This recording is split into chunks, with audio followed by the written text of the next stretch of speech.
Olá pessoal, aqui é o Ícaro e hoje nós vamos resolver o sexto exercício da terceira lista de exercício. Eu pulei para ele porque ele é mais simples e direto e depois, se der tempo, eu volto para o exercício 4 e 5 e resolvo com vocês.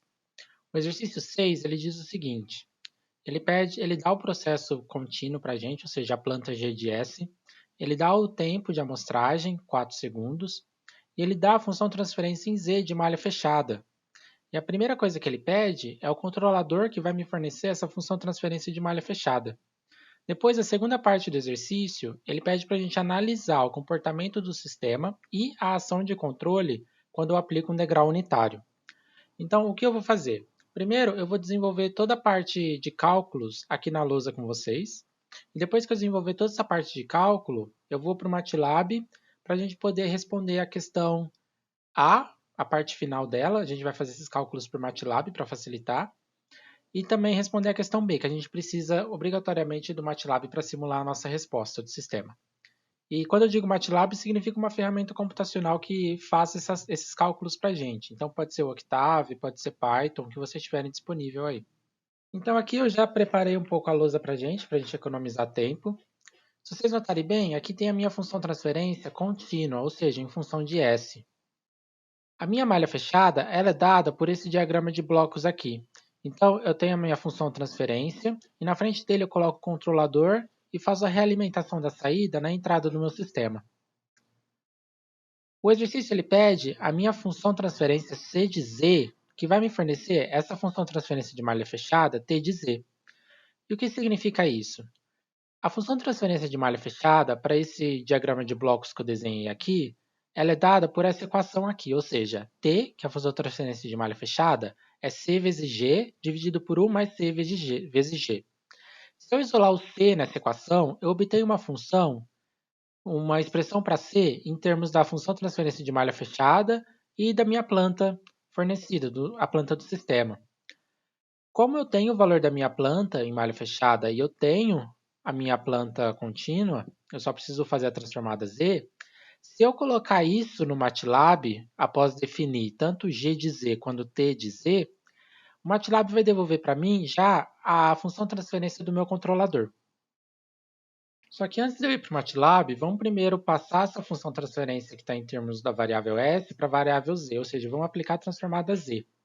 Ah, mas por que eu não coloco a função transferência contínua, G de S, no MATLAB e uso o comando C2D para poder obter a função transferência discreta? A gente não vai fazer isso porque o MATLAB ele automaticamente coloca um segurador de ordem zero quando ele faz essa conversão do contínuo para discreto. E nesse caso, o exercício não fala nada sobre colocar um segurador de ordem zero. Então, para esse caso, vamos converter a função transferência na mão e a gente já dá a entrada no MATLAB da função transferência em termos de Z. Então aqui eu tenho a minha função transferência, eu tenho que reescrever ela em termos de frações parciais, eu já fiz aqui. Depois eu olho na tabela esses dois tipos de expressões em termos de S para ver a equivalente em termos de Z. E obtenho essas expressões aqui. Lembrem que como eu tenho o tempo de amostragem, eu posso calcular o valor numérico dessas exponenciais. Então, fazendo esses cálculos e juntando as duas frações depois, eu obtenho essa expressão para G de Z. Vamos agora calcular essa função C através do MATLAB. Então, aqui no MATLAB eu defini meu tempo de amostragem, eu defini a variável C como sendo a variável para função transferência Z, né, para um tempo de amostragem T. Eu defino a função G, eu defino a função T e eu falo que C vai ser aquela expressão que a gente encontrou manualmente. O MATLAB ele vai devolver essa expressão aqui. Vocês podem dar uma simplificada nela. Por exemplo, ela tem 0,67 ao quadrado e 0,45 ao quadrado. Você pode cortar com esse 0,67 e esse 0,45 aqui de baixo. A mesma coisa esse 0,6. Você corta aqui e obtém uma expressão mais simplificada que eu vou mostrar para vocês daqui a pouco. Depois que a gente coloca no MATLAB a expressão de T em termos de Z e G em termos de Z, o MATLAB devolve para a gente essa expressão aqui de Z, C em termos de Z. Essa expressão é o nosso controlador que ele pediu no item A. E o que esse controlador está fazendo? Se vocês notarem a nossa expressão de G aqui, eu tenho esses valores como polos, que é 0,45 e 0,67. Na minha expressão do controlador, eu tenho esses mesmos valores, só que agora eles são zeros. Então, o que vai acontecer? Eu vou ter um cancelamento de polos e zeros na minha função transferência de malha fechada. Esse 0,91, ele vai multiplicar esse 0,44, de forma que no final eu obtenha 0,4. E o que o meu controlador também faz? Ele vai pegar e alocar um polo em 1 e um outro polo em 0. Isso caracteriza um controlador que a gente chama de controlador de tempo mínimo. Ou, em inglês, e o nome em inglês às vezes ele é até mais usado em português também, um controlador deadbeat. O controlador de tempo mínimo, ou controlador de deadbeat, é um tipo de controlador que ele só pode ser implementado com sistemas discretos. E ele tem algumas propriedades interessantes, como sobressinal mínimo, tempo de acomodação mínimo também, e várias outras características que tornam a implementação dele muito interessante para sistemas discretos.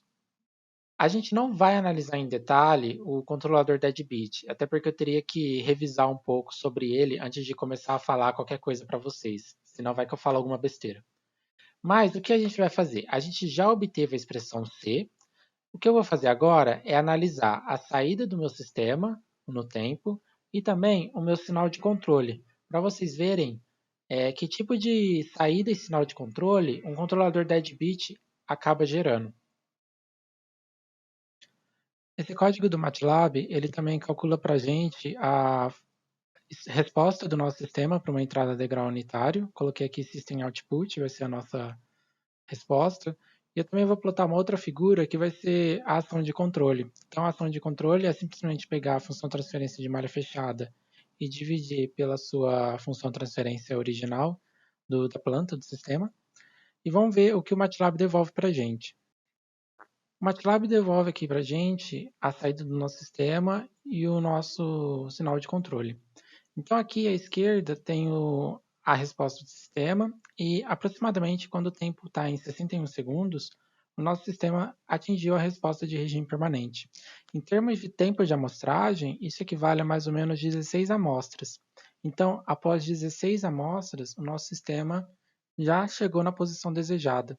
Se o nosso tempo de amostragem, em vez de 4 segundos, que é um tempo muito longo, fosse 1 segundo, em 16 segundos a gente atingiria a resposta de regime permanente.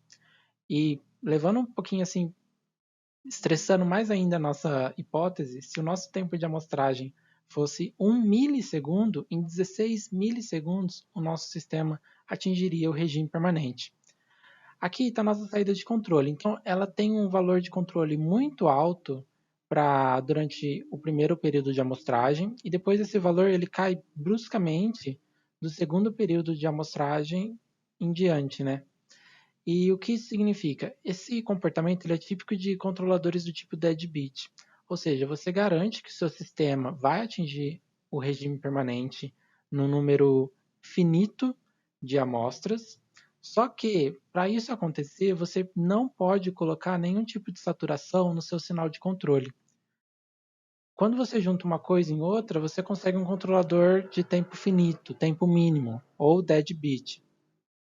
Ele tem algumas vantagens, conforme já falei, mas não cabe muito dentro do nosso escopo explorar em detalhe o deadbeat. O que é importante vocês saberem é que ele garante que o seu sistema vai atingir o regime permanente num número finito de amostragens de sinal, e você consegue calcular esse número se você quiser. E só que para isso você não pode colocar nenhum tipo de saturação no seu controlador, no seu atuador. No caso, para um sistema elétrico, você não colocaria nenhum tipo de saturação para o seu motor, por exemplo. Bom, é isso, espero que tenha ficado claro. Eu vou tentar fazer os exercícios 4 e 5, eles são um pouco mais compridos, mas eu vou tentar fazer. E se eu conseguir, vocês vão ver os vídeos aí no canal. Boa sorte, pessoal, e é isso. Tchau, tchau.